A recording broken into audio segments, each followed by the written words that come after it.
My name is Gary Burnson. I'm a veteran of the United States Air Force and a retired senior operations officer and chief of station of the Central Intelligence Agency. For over 3 decades, I served in the U.S. national security apparatus in various capacities. Shortly after the attacks of 11 September 2001, I entered Afghanistan and commanded CIA paramilitary forces, helping seize the cities of Taloqan and the capital of Afghanistan, Kabul. I was the driving force and architect of the Battle of Tora Bora. I held the position as chief of Hezbollah operation in CIA's counterterrorism center for several years and concluded my service in CIA as a chief of station in Latin America combating narco-terrorists. Approximately 6 years ago, a business associate and I began working together as whistleblowers for the Department of Justice, FBI, DEA, and Homeland Security Investigations, HSI. Our target was the largest and most well-funded transnational criminal organization on the planet, called the Cartel del Sol, Cartel de Sal.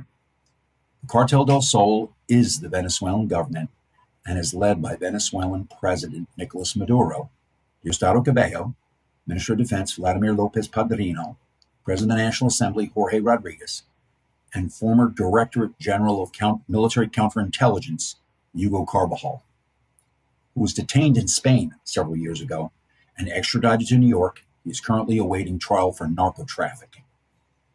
Venezuelan President Maduro has a U.S. indictment and bounty of U.S. $15 million for his capture. Diosdado Cabello has a U.S. indictment and a $10 million bounty on his head. At least 6 other Venezuelan cabinet members and senior officials are indicted.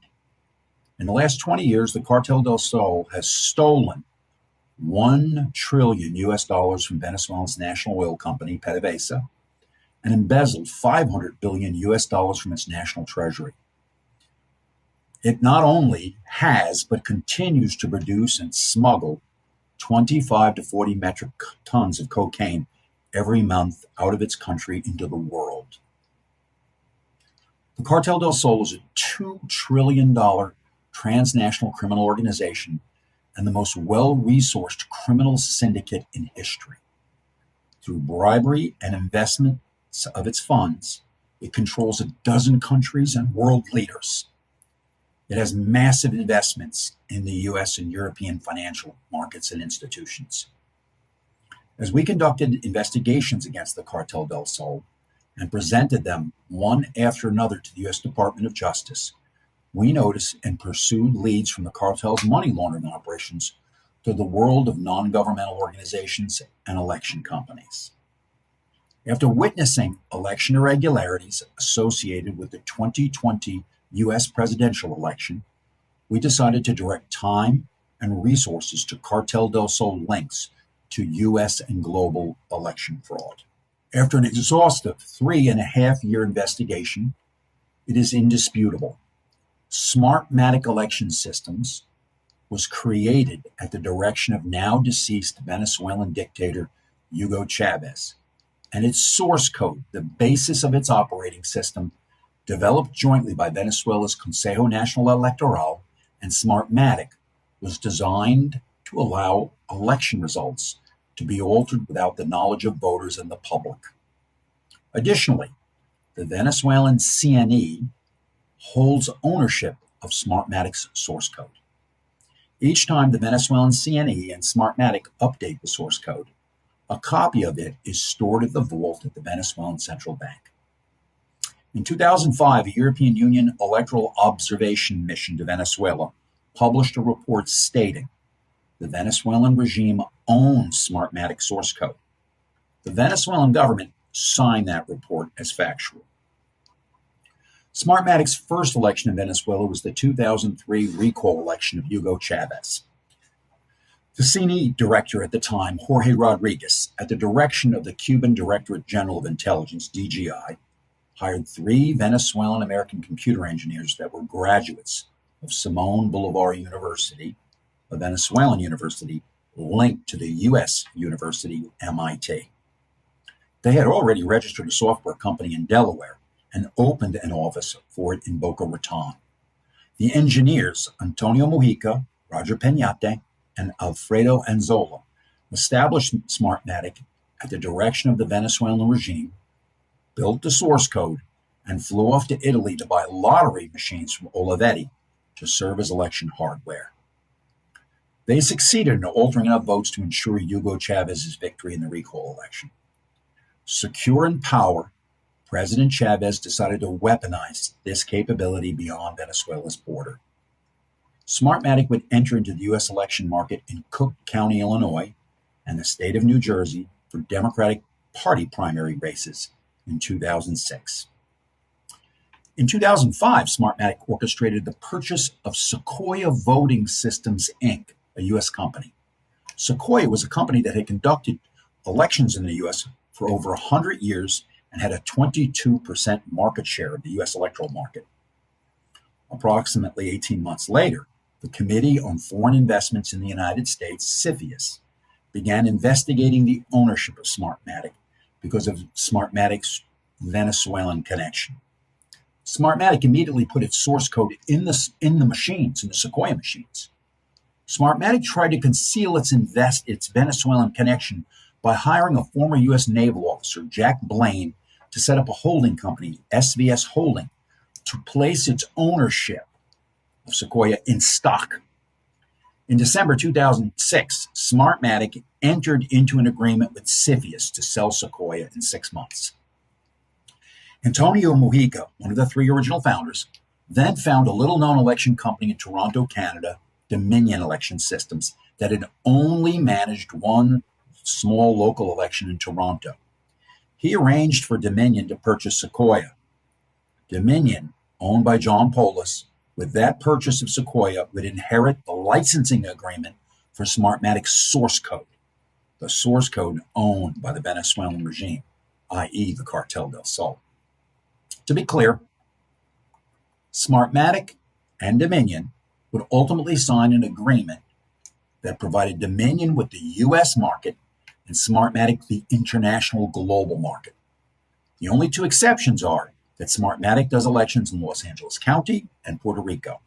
Puerto Rico was an issue they ultimately settled in court. In Caracas, in a building owned by the CNE, the Consejo Nacional Electoral, more than 100 software engineers, half from the CNE and half from Smartmatic, worked side by side. Their effort for more than a decade was to perfect the techniques of altering elections and defeating audit. In 2018, Smartmatic publicly, and with the approval of the Venezuelan regime, broke with the regime, the Cartel del Sol, because the Venezuelan CNE's theft of an election was so egregious. The techniques of the source code and machine operate and conceal a theft of an election when the spread of the candidates is between the 3 to 5 percentage points. As sophisticated as the machine is, it can be defeated with significant turnout against it. The recent 2024 election in Venezuela was also so blatantly stolen, and the machine could not conceal that massive spread either. In its place, a company called XClay took Smartmatic's place as the election provider in Venezuela. Allowing Smartmatic to exit Venezuela in this fictitious manner allowed the regime to retain its power and influence over the global electoral market. Smartmatic built a production facility for electronic voting equipment hardware just outside Beijing, China, and then shipped the hardware to a warehouse in Taiwan. In violation of U.S. law, the hardware was marked as manufactured in Taiwan and shipped to both Smartmatic and Dominion for use in U.S. elections. Dominion Voting Systems manages elections in almost all the swing states in the U.S., which determines who wins the presidency. We have evidence and witnesses that can prove the source code operating the election machines of both Smartmatic and Dominion and other election companies are owned by the Venezuelan narco regime. And we have evidence and witnesses proving the machines are manufactured in the People's Republic of China. Every citizen needs to be asking, where's the DOJ, FBI, CISA, and where's the CIA? Is anyone in the national security apparatus defending our democracy or enforcing the law. And if that isn't enough to convince you there's a major problem, Dominion, in an additional step to conceal its manipulation of U.S. elections, moved its research and development and servers, which store swing state voting information, to its office in Belgrade, Serbia. In the Belgrade office, Venezuelan, Chinese, and Serbian software engineers maintain system administrator status over swing state elections and alter elections as directed by the Cartel del Sol, the Cuban DGI, and the Chinese CCP. The facility and its personnel are protected by Serbia's counterintelligence service. Swing state voter information is saved on Huawei servers in Dominion's Belgrade office. These servers are linked to Huawei servers in Hong Kong, China. For years, the U.S. national security apparatus has identified Huawei and its technology as a threat to U.S. national security. The Cybersecurity and Infrastructure Security Agency, CISA, a component of the United States Department of Homeland Security, is responsible for cybersecurity and infrastructure across all levels of government. CISA has 3,100 employees and a $2.9 billion budget. In 2020, when faced with calls to address election irregularities, CISA did a conference call with Smartmatic and Dominion in order to better able to address the public's concerns and assure everyone that there had been no irregularities. Yes, it's shocking. CISA decided to consult the criminals in order to respond to the American public's outcry. In August 2024, 3 current and former executives of Smartmatic were indicted in Florida in connection with bribery during the 2016 election in the Philippines. Among those arrested executives is Roger Piñate, one of the 3 founders and current president of Smartmatic. Roger Piñate paid $8.5 million in bail. What the public will soon learn is that the bribery paid in the case was not to obtain a contract. The bribery was paid to alter election results. We have the CNE's source code, the source code employed by Smartmatic, Dominion, and others. We will surrender it to appropriate authorities. Source code, like DNA, can easily be matched with other systems to prove that they are from the same family. In this particular case, it is a family of altering elections. 2 years ago, we briefed a senior FBI agent in Washington, D.C.